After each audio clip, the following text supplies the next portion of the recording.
Bonjour à tous et bienvenue sur France 24. Bonjour Sandrine. Bonjour Pauline et bonjour à tous. Voici les titres de ce mardi.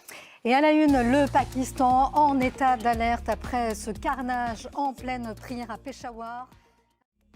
Voilà pour les titres à suivre dans les 3 heures d'infos à venir qui vont être perturbés par le mouvement social de ce 31 janvier. Vos rendez-vous à des horaires inhabituels, mais qui seront là toutefois. L'info écho avec Lynn Rifaille, le décryptage avec Antoine Mariotti, la revue de presse avec Hélène Frade. On parlera entre autres choses de cette découverte exceptionnelle au Guatemala, celle d'une cité maya de 1700 km² inconnue jusqu'ici. Il a fallu des années de travail et des sondes infrarouges pour y parvenir, c'est ce que nous dira Hélène d'ici un gros quart d'heure. Voilà pour le programme. Le journal tout de suite avec vous Sandrine. Le bilan s'est alourdi à 83 morts, 150 blessés au Pakistan, à Peshawar. La plupart des victimes de l'attentat suicide survenu hier en pleine prière dans une mosquée sont des policiers. Pour cause, cette mosquée se trouve à l'intérieur du quartier général de la police de Peshawar, un lieu ultra sécurisé. Toute une partie du toit s'est effondrée, tout comme un mur de l'édifice. Il reste de nombreuses victimes sous les décombres. Le récit de Kevin Battista. C'est le jour J pour la deuxième journée de mobilisation contre la réforme des retraites. Plus d'1 million de personnes attendues dans la rue partout en France. La grève qui s'annonce très suivie. Et parmi les points qui ne passent pas, il y a la polémique autour du statut des femmes et des trimestres supplémentaires qu'elles vont devoir cotiser. Regardez. Et on va revenir largement sur cette nouvelle journée de mobilisation en France dans la revue de presse. Dans un instant, à retenir dans l'actualité également de ce mardi, l'appel à l'apaisement d'Anthony Blinken depuis Jérusalem.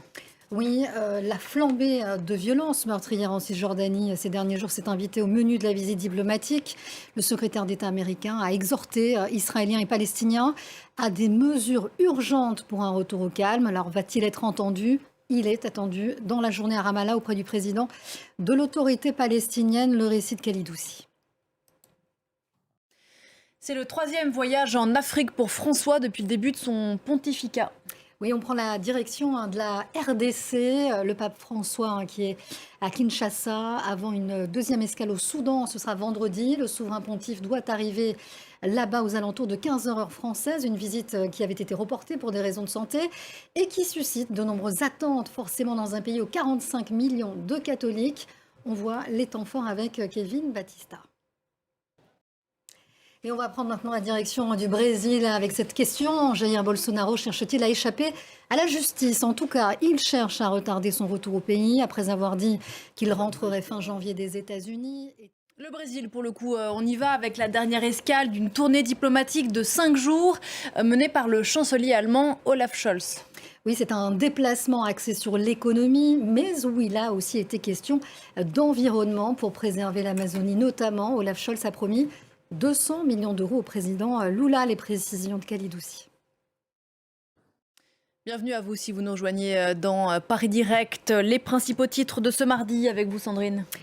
Cette deuxième journée test pour la réforme des retraites. Plus d'1 million de personnes de nouveau attendues dans la rue. La grève s'annonce très suivie.